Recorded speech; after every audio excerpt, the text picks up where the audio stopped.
All right, so we're going to talk about how to use meme marketing to grow faster. So first, let's define what meme marketing is. So Neil, how would you define a meme? What's your favorite meme? You have to define it and tell us your favorite meme. Let's see, a meme. I'm gonna actually just Google this. I don't know how to define a meme, but a meme definition, I'm Googling. An image, a video, a piece of text, typically humorous in nature, that is copied and spread rapidly by internet users, often with slight variations. So my favorite meme that I saw recently is a picture of a Thai restaurant and it's closed, and the meme said, strong SEO game. The Yeah. Thai restaurant's closed altogether, like it's out of business, and it says strong SEO game. But I'm in a thread with I don't know how many people, but we're all sharing images of strong SEO games. So that's our version of a meme, and we're just all finding it funny. A little bit Yeah. nerdy, I, but for us or people listening to this podcast, they probably will find it amusing. I actually had one that did well on LinkedIn recently where we had a mutual friend that he posted a meme to Twitter. It didn't do that well on Twitter. He got like 15 likes or whatever. But then I stole his meme and then I reposted it to Twitter. And I think I've shown this before, but I'm going to show it again. The reason I'm talking about this right now as I pull this up is because we have talked about one of the LinkedIn channels, one of the LinkedIn company pages getting over 100 million impressions in a year. And he had primarily grown that channel, the Marketing Millennials channel, using memes, just using really smart memes. And the reason I'm bringing this up right now is because I believe we're going to see more of this happen. And here's an example of a meme that I posted last week. So 5 days ago, this one didn't do that well, but you can see, yeah, I just put things shift quickly because 2 years ago, everyone was talking about NFTs. People were talking about the metaverse, but that's gone underwater now. And everyone's talking about AI. AI is the new baby now, right? And you have NFTs drowning here. Now, Dude, even with Facebook and the metaverse, they're talking about Facebook and AI and what they're going to end up doing now because no one really cares to talk about the metaverse right now. yep. Look at this one over here. So I got 3,500 likes and then 260,000 impressions just posting this meme over here. And that was the one where I just found something that I liked and it ended up going well. So the reason we're talking about this right now is because, especially when you are trying to promote something on a channel that has good organic reach, memes do well. And if the meme gets a lot of impressions and you put in your newsletter, for example, you can tend to get a lot of opt-ins that way. And so we wanted to talk about how you can use meme marketing to grow faster. And that was one example of how one page alone built an entire business, leveraging memes first, leveraging good content, the memes, and then they built what they built. But here's the key to growing faster using memes. And this is where most people get it wrong. With your social channels, where you're going to end up thinking, oh, if I post these memes, I'm not going to get any revenue. I'm not going to generate any customers. And that's true. Directly, you will not. The people that watch and share the memes or look at the memes, depending if it's a video or an image, and share it, those people right then and there from that meme, they're probably not going to buy anything from you or sign up for anything. But here's the kicker. The more memes you post that are related to your industry, so you just can't post random memes. The memes have to be related to your industry. And when you do that and you start building up your follower account, then when you post your normal content, it'll get more engagement than it did previously because you have more followers. And then a small percentage of them, a really small percentage of them, will convert into buyers, customers. And as you keep doing this over time, that small percentage, because you're posting frequently, really starts adding up. But that's the key. You post memes to blow up your account. You also post, majority of the time, your normal content. And your normal content is what helps you build relationships with those new followers and then starts converting some of them into customers. I truly believe if you look at, there's people on Twitter, actually Elon's a good example of this. He uses memes quite a bit. And he said in the past that he is a meme dealer because meme is popular culture. You're leveraging popular culture and you're trying to communicate something. And that tends to do that. People tend to resonate with that more. And I'm going to show you the Marketing Millennials page as well. Those of you that are following us on YouTube, make sure you follow us on YouTube. But 3 hours ago, they posted this one. Okay, well done, social media today. LinkedIn, today you appeared in 90 searches this week. And then the kid is, this is worthless. And so point being, this one got 3,700 likes. And then 23 hours ago, look at this one. Wow. Good reminder for marketers. If you think it's expensive to hire a professional, wait until you hire an amateur. And this got 11,000 likes. Was this anything groundbreaking? Absolutely not. But it's something that people can feel like they're attached to you. They want to see more memes from you. They want to see more content in the future. But the whole idea of this jab right hook concept that was popularized by Gary Vee, the whole idea of that one is that for your jabbing, right? That means you're giving value, so jab, and then the right hook is you go for ask. With meme marketing, I believe you need to jab a lot more. So keep giving memes, keep giving value, and then you can go for an ask every now and then. Just be careful though when you're using these memes and jabbing away. The memes need to be super, super highly relevant to your industry. And I know I already mentioned that once, but the reason I'm mentioning it again and again is if you start posting random memes, even if they start going viral, you'll start getting followers that won't engage with your normal content, and it can actually screw up your page over time, and it can hurt you in the long run. So don't get too greedy with meme marketing. Just because something's really cool, if you can't adapt it to your industry, don't post it. The final thing I'll leave you with here is if you want to go find the best memes to increase your reach, you can go to the Reddits of the world. You can go to Twitter. You can go to Instagram. Your job is to, as a meme dealer, is to go scour the web and find the best memes. And by the way, if you're really good at business and marketing memes, you can reach out to myself. Hit me up at Eric Siu on Twitter or Instagram. And Neil and I are always looking for good meme dealers because that's one thing that we think we can level up at. So feel free to hit me up, and then you can end up either working for Neil or myself. And I actually just made that roll up for Neil too. Anyway, you can reach out to me. We're going to talk about practical ChatGPT uses for business, because we have said in the past, everyone's talking about ChatGPT, but where is the real practical business utility? And we're going to give you some examples today. So you want to start first, Neil, or you want me to go? Go for it. Start away. So one thing that we do is very simple. We have an industry learnings channel in our Slack for my ad agency, Single Grain. And on Fridays, we basically pull from a handful of newsletters and websites, such as Stacked Marketer or Search Engine Land or whatever. And we pull the top 5 pieces of news, and we will share the headlines. And so if I'm just looking at our Slack over here, so it says using AI, we analyze 65 latest headlines from Search Engine Land, Search Engine Journal, blah, blah, blah. And you can see what's trending. So trend 1, conversational AI, shift in focus for Google. And so people can pull from this. Okay, so that's Friday. And then on Mondays, we pull from marketing school. So you can see there's an icon with myself and Neil's head. And we just shared the 7 episodes in the last 7 days, and people can pull from that if they want. So that's that. Another practical example is ChatGPT can end up producing contracts for you on the fly. You can also input, let's say, a podcast that's a few hours long, and you can be like, all right, here's a transcript, digest this, and tell me the main points that people need to get out of for a summary. You can actually input a lot of data in there too if you're interested in selling courses. That's a great way to figure out, all right, what are the most popular sections that people should focus on? My favorite when it comes to ChatGPT is it helping you summarize what your team should really learn when it comes to a new marketing strategy or a tactic. But it can almost be used for anything in business, like literally NDAs and contracts or whatnot. Now, I wouldn't recommend that you just go and you sign off on them. I was right before recording this podcast, I was doing a podcast with a guy named Sean Mike, and Sean Mike was telling me how he uses ChatGPT for legal docs, but what he does, and this saves him quite a bit of money, you can have him produce the contracts for you and then send it to a lawyer to review. So they're saving a lot of money because they're going in and just modifying it versus creating it from scratch. Yeah, and a lot of lawyers, they like it when you give them a template to work off of. So my cousin, who's a lawyer, in the early days of business, when I didn't have a lot of money, you go to your cousins for legal help, right? And he would basically say, look, if you have a template, this is going to save a lot of time. And I'd always go scour the web for templates. Now, because ChatGPT is pulling from billions of data points, you can just basically use that. And so that's the whole idea. And everything this is overarching under right now is time savings. And I'll give you another example.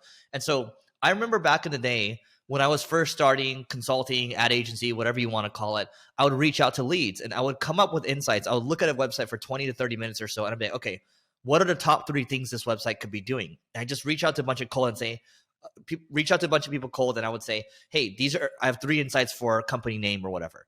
Now you can do that in ChatGPT. And first, we're messing around with this a little bit. I was playing around with this, and I was like, okay, how can we make this actually stand out? And we've actually gotten it to the point now where The headline is just like company name, custom insights or whatever. And the 3 insights that are in there are actually very specific. So it talks about, hey, like you should be thinking about not only just creating content, but industry unique content in this format. And here's an example of someone that's doing it, and it's a legit example. And so you can actually, for your BDRs now, they can actually use ChatGPT and they can reach out at scale and provide customized insights. And I think we've gotten to a point now where it's ready for prime time.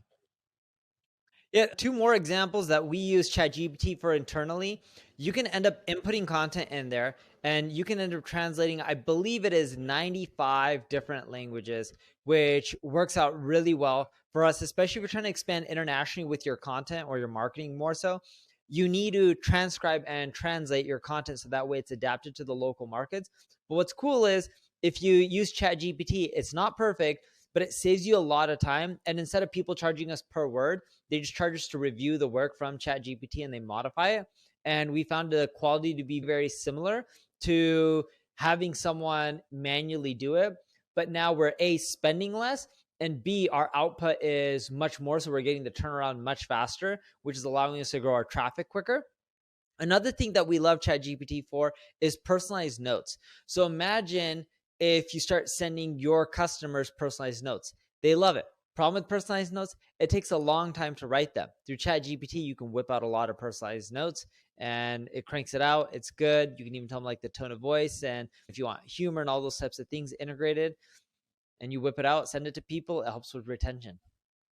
Boom. And you know what? You can layer ChatGPT, and then we have a friend named Jesse who has this company called audience.co, and basically it's handwritten robotic notes. So you can use AI to have a robot write notes at scale. It can plug in with Zapier, you can plug it in with your CRM, and you can do it all at scale. There you go. I got 2 examples here, and then we can get out of here for this one. But podcasting content, we've given this example in the past, but if you haven't heard it, this podcast, we use Riverside, which will basically use AI to create a transcription. Then that transcription is tossed into ChatGPT, and we ask ChatGPT to create a blog post with headers, and usually it'll make a 96 to 99% unique piece of content. And then we'll have our editor come in, they'll edit it, they'll add statistics, they'll add links, they'll add trends, they'll add images and things like that. But that basically cuts down our time to creating a blog post by about 80%. And you just save a lot of time and you save a lot of money as well. That's one example. The other example is on client calls.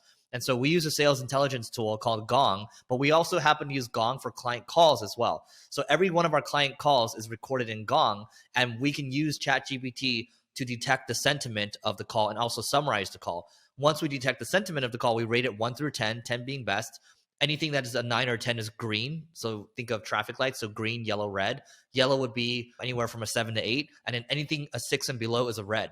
And so we'll automatically record this into a spreadsheet every single week the client calls. And so we can see over time each week, if a client is red 3 weeks in a row or yellow 3 weeks in a row, we have to do something about it. Nobody can hide. We just get in front of what reality is and we confront it and we figure out how we can do a better job for our clients. A million different ways to play around with this. We just wanted to give you some examples. Hopefully that was helpful. Leave a comment below in terms of what you find interesting or what you found to be helpful with the world of ChatGPT and business. All right, so we're going to talk about something crazy, something that is $660 million crazy. Ergo, Instagram made $660 million on blue check marks, and that is 44 million. So Neil, you want to elaborate on this one a little bit, or I can elaborate? Yeah, so there's some press articles that ended up coming out, and with Instagram, they ended up making, as Eric mentioned, $660 million, all from charging for blue check marks. And I believe that happened in the first 24 hours of them going out and charging for that blue check mark.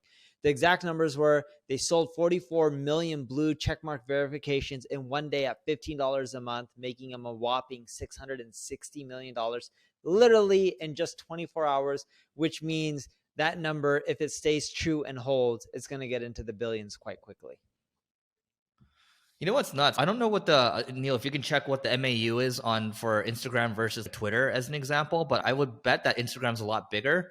And the other thing is, Instagram, when it first came out with I think they're the ones that popularized the blue check marks. And so the whole idea is that this whole time, the last really, I think Instagram started in 2010 or so, but for the longest time, people have wanted blue check marks. I've had a lot of friends ask me, Yep. Eric, how did you get the blue check mark back then? Same for Neil as well.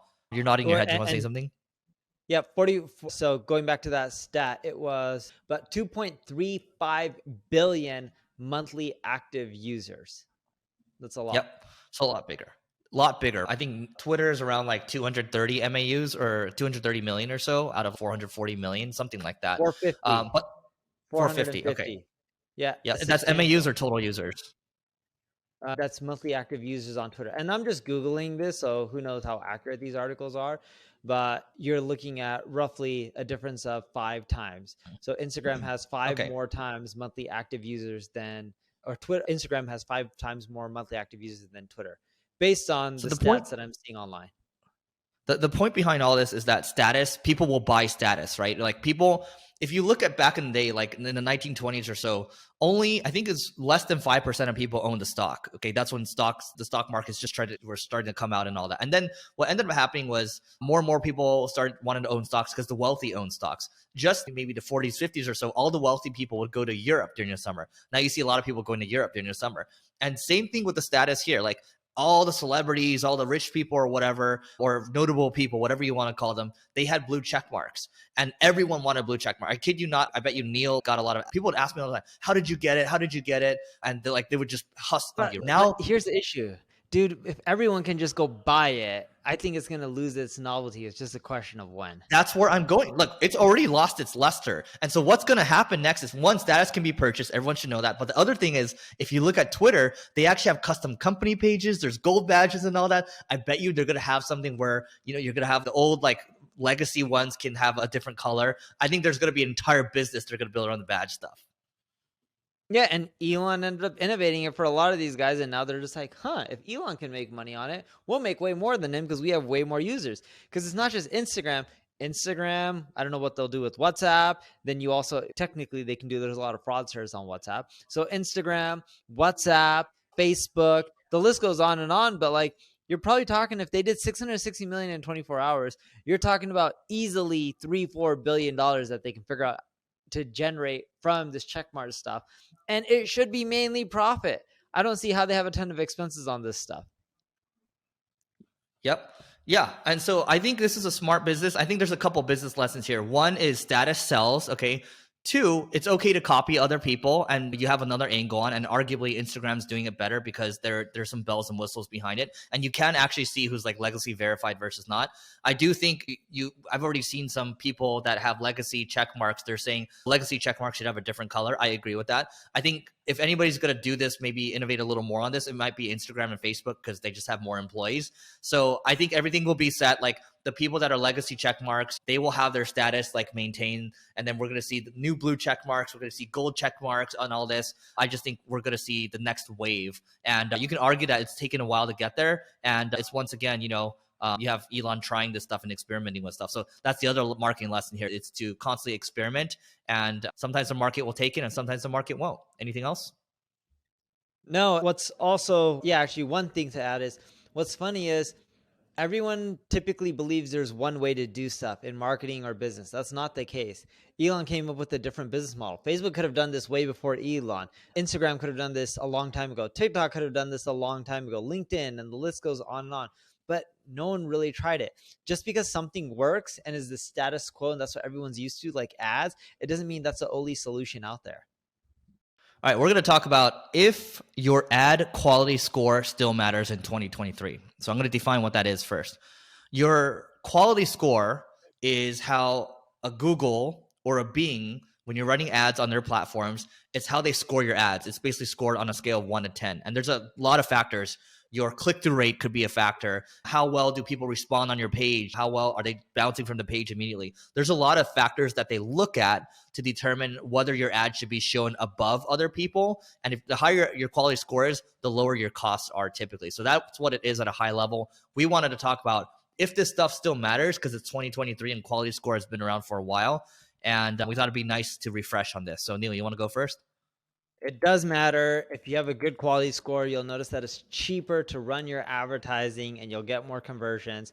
The big thing that people make a mistake on is they just only focus on their ad copy and the targeting, but they don't focus on their website, the landing page, the experience that they're driving to those people who are getting or who are clicking on the ads. The other thing that they also don't focus up on is rotating up their ads. Just because certain text or images work right now for you, it doesn't mean that they're going to continually perform the same way in the future. You need to continually rotate things up, change it, and by it being a little bit more fresh, what you'll see is, at least what we're seeing, is you start getting better clicks over time, quality score still maintains really well, and it's just fresh versus just using the same old stale stuff for months. Attention, right? Attention is your hook. So you want to make sure that like when it comes to quality score, you got to make sure you're picking the right keywords. Okay, that's 101. You have to. So Neil talked about optimizing your landing page. That's one piece of it. So if you're saying, "Hey, come buy dog food," and then on a landing page it says cat food, there's a mismatch over there, right? So it seems like a duh statement, but some people screw that up. And then also you got to think about the copy, like the way you're talking about it. Like if you're speaking premium language, and then on the or let's actually go back. When Eric said dog food and then showing cat food or vice versa, where a lot of companies screw up is they have an ad for a nail and someone's looking for a nail with a hammer and they're showing nails on people's fingernails for, hey, here's some press on nails or whatnot. So you actually also have to be specific with your targeting. Is it Apple the food someone's looking for? Or are they looking for Apple the computer?